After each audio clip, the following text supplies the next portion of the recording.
got nightmares in my head, I fear that the thoughts build up until I can't hear, that my mind fills up into a creature, and it haunts me somewhere much deeper. Anxiety filling up every space. He got up from his chair and my heart started thumping in my ribcage. Negative vibe, negative vibe, negative vibe. I could sense it, but I was still there. He came in front of me. "You are really good at work, I must say," he spoke. "Thank you, sir." I thanked him uncomfortably as he was stepping towards me. I was stepping back. I hit the cold wall and chills ran down my spine. Sir, please give me some space," I stammered. "I want to know what else you're good at," he spoke. "Alarming, alarming, alarming." I tried to push him and run, but he grabbed my arm in a bruising grip and pinned me to the wall, my arm hurting badly. Enough of escaping. He smacked and tried to kiss me. I kept on pushing him, and he pinned my arms to the wall. He kissed me so roughly, making my lips bleed. He started marking me on my neck. I kicked his foot and tried my utmost to run, escape, but he grabbed my shirt from the shoulder, causing it to rip. He slapped me so hard that I fell on the ground. My lips started bleeding. He made me stand, pulling my hair. "Please leave me, please," I begged. He grabbed my neck and started choking me. This time I kicked him in between his legs. I ran out of his office, constantly looking back. "Jungkook, please save me. Jungkook, Jungkook, please, God, please save me. Jungkook, please come, please save me." Continuously repeating in my mind. I took the turn and slammed into someone. I was shivering. I looked up and a sob left my mouth. He came, my Jungkook came. I slammed into his chest and hugged him. Hiding my face in his neck, I started sobbing badly while shivering continuously. A loud voice made me flinch badly. I parted from Jungkook in fear. I couldn't form words. I was breathing heavily. I was shaking. He saw me and to my back, his expression hardened. He moved to get him. I grabbed him by his collar. "Don't leave me, please. Don't leave me, please." I hugged him ever so tightly and sobbed even harder on his chest. Chapter 16. Jungkook. I got home and didn't find her. She told me she was working over hours, and she also convinced me not to have a bodyguard during work times, so she doesn't have any. I texted her and she told me she was in the office. The last text she sent me was that her boss was with her also. Something clicked and I knew where it was going. Just to check, I went to her office. I texted her, but she didn't reply back. I called her when I reached her office, but she was not picking up. My heart paced up. I had my guts telling me something was wrong. I decided to go inside, and on my way I bumped into someone, none other than my precious treasure. She was a mess, crying miserably. She hugged me, sobbing, and my heart clenched. I caressed her hair. I heard a loud voice, and she flinched badly in my arms and backed away, scared. She was scared. She had been assaulted and beaten. Her dress was torn from her shoulder. Her lip was bleeding. Her left cheek has a mark of a hand. My blood boiled. Whoever did this, may God save him. I moved to get him, but she grabbed me and asked me not to leave her. In her broken, scared voice, she hugged me and started sobbing. I looked at the man, and his expression was something else. He was smirking. I took my gun out and shot at him, but he dodged it. He broke the glass with some gadget and went away flying like Spider-Man. He was not what he was showing himself to be. I wanted to catch him, but Wine was not in her right mind. I put my coat over her shoulders. I called Luca and my Hank. Everything settled, and Wine was still crying, sticking to my side. I made her sit in my car. When I tried to leave, she grabbed my arm tightly, shaking her head side to side vigorously. I cupped her cheek and spoke. "Just 5 minutes, my love. I'll be back in just 5 minutes.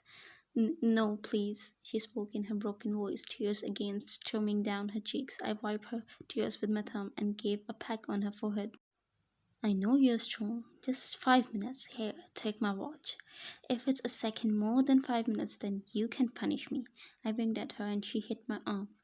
"Can you do this, love?" She nodded. I pecked her forehead again and went to talk to my Hein and Luca. He was not an ordinary person. I spoke, earning both the guys' attention. Guess you're right. CCTV clearly shows that he was not. My Hank spoke. He invited his death by laying his finger on her. I swore, gritting my teeth. Calm down, Jungkook. We need to talk to Wine. She might know something. Hank spoke. Not right now, Hank. She's not in a state to. I said. Tomorrow maybe she would feel better. Luca spoke. In the meantime, I will try to gather information regarding him. Luca added. Let's meet tomorrow, Hank said. I just hummed, thinking about who it could be. My hand is itching to put a bullet in his skull. Now go, she must be waiting for you, Hank said. I nodded and marched towards the car. Luca came with me to drive the car. I sat in the car and saw my pure goddesses silently crying, clutching my watch. She looked at me with her teary eyes, a pang in my heart, seeing her tears and the pain in her eyes. I snagged my arm around her waist and made her sit in my lap. She rested her head on my shoulder and again started crying. I held her hand and caressed it. It's over, baby. No one will hurt you. You are safe. You are with me. I spoke sweetly in her ear to calm her down. She clutched her other hand on my shirt. She didn't utter a word, just crying silently. We reached home. I carried her bridal style. She hid her face in my neck. I have already called the doctor. He was there to check Wine. I put her on the bed gently. Doctor is here. He will check you in case of any injuries. I spoke and she held me closer to her. She was refusing to get checked. No Wine, just a checkup, I said and sat next to her. She was looking at me. The doctor touched her wrist and she flinched, clinging on to me. I think she is in trauma. We should not push her limits right now, the doctor said. Apparently, I don't see any injury, but I will come tomorrow to check her. Please take care of these wounds. I will give her this injection. She will sleep through this. I will give the IM so she won't be dozed off immediately, the doctor said. Okay, doctor, thank you. The doctor left after giving the injection. Wine was in my arms. I told all the servants to leave. The room was empty, just me and her. I stood up and brought the first aid box from my closet. I brought out my pocket knife and opened it, which caused a clunking sound. Wine was looking at me, but there was no fear. I hugged her shirt from the bottom and ripped it in the middle. She didn't utter a word. Her neck was visible to me now. The blue purple marks, the scratches on her neck and shoulders were now visible. I gritted my teeth. I put some antiseptic medicine on the scratches and she whimpered. I did her first aid. I got up and she held my wrist. I looked down and she was staring at me. She went on her knees and hugged me and again started sobbing. Thank you, she spoke, lifting her head, still wrapping her hands around me. I wiped her tears and spoke, and I'm sorry, but you didn't do anything, she said in a low voice. But your safety is my responsibility, I spoke. She hugged me again, hiding her face in my chest. I ruffled her hair and said, You want to take a bath? She nodded. I went to prepare her bath. I prepared her bath and gave her some privacy. She came out of the bathroom after a while wrapping a towel around her. The blue and purple marks on her neck and the handprint turned in purple, and it made my blood boil. I went to her and dried her hair. She was lost. For the very first time, she was quiet. So quiet. I went to the closet and brought back my black shirt, arms up. She did as I said, no questions. Her eyes were puffy and nose was red, which only enhanced her beauty. I slid the shirt on her without removing the towel, and then removed the towel once the shirt was on. The shirt reached her knees. I also put her bottoms on, and she didn't say anything.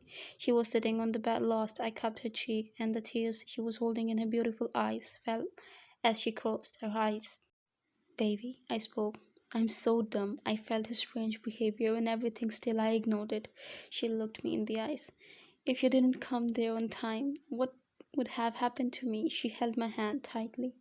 In this just a small amount of time, look what he did to me. I'm worthless. I can't defend myself.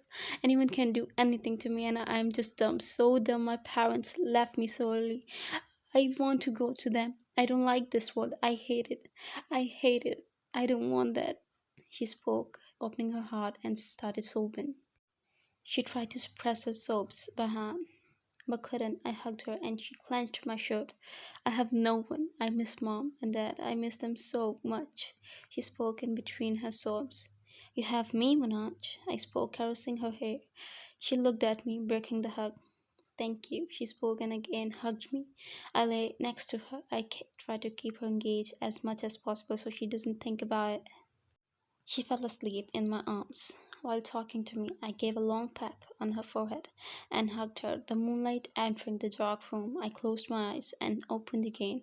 But something changed in my eyes, the softness gone, the devil, the true devil in the dark. I got up quietly. I knew the injection would keep her at ease and she will sleep through the night. I grabbed my laptop to uncover the covered things. The corner of my mouth twitched. I poured down some scotch in my glass, and in the light of the moon, the devil's making and planning the chaos. The chaos will be huge, but Manoj, you will be under my shadow. I took the last sip of my scotch and the desire to smash the glass on the wall, but my angel is sleeping. I put the glass on the table and went back to the bed. I laid down, my left hand under my head, trying to sleep but couldn't. In the meantime, I felt something light on my waist and on my left leg. My beautiful angel cuddled me, which is not new because she does that in her sleep a lot. I slept peacefully with my angel. Chapter 17. Wine. Please leave me. Please don't. Jungkook, save me. Jungkook, come please. No, don't. No! I screamed and opened my eyes. I looked around and I was safe. I was safe with him. He came. He came to get me, a hand wrapped around my waist, to which I flinched. I looked over and it was Jungkook. My Jungkook. Manoj, he spoke in his morning voice. It was only 6:30 in the morning. He sat up on the bed because the nightmare's tremor caused me to sit up. He caressed my bare waist with his thumb and placed a kiss on my cheek. He placed his chin on my shoulder, snuggling into my neck. Nightmare? He asked. I hummed. You have cried enough yesterday, and I didn't stop you, but if you shed any tear today, then... He didn't complete the sentence. The curiosity intrigued me, and I asked. Then he lifted his head, our eyes met, and he went back to snuggle my neck. But this time he started sucking my neck near my jaw. He sucked and bit on a specific spot. He bit on it again, to which I whimpered. He backed off and looked at my neck. The corner of his lips lifted, making him look extra smexy in the morning. He got off of the bed and came to my side. The sweatpants with no t-shirt was a lovely view to start the day with. He picked me in bridal style and took me to the closet in front of the huge mirror. He put me down and I looked in the mirror. I looked so small in front of him and only reached his shoulder. He grazed his warm fingertips on my neck and stopped on a mark that he gave me earlier. This. He pointed to the mark. This is what you will be getting if you shed a single tear because of the last night's nonsense. He spoke and I pouted with my red nose because I teared up having the nightmare. I giggled a bit. Yes, just like that, Marona. He pulled me towards him and sniffed my hair. He nuzzled his nose on my cheek and let go. He moved to a drawer on his side and pulled it open.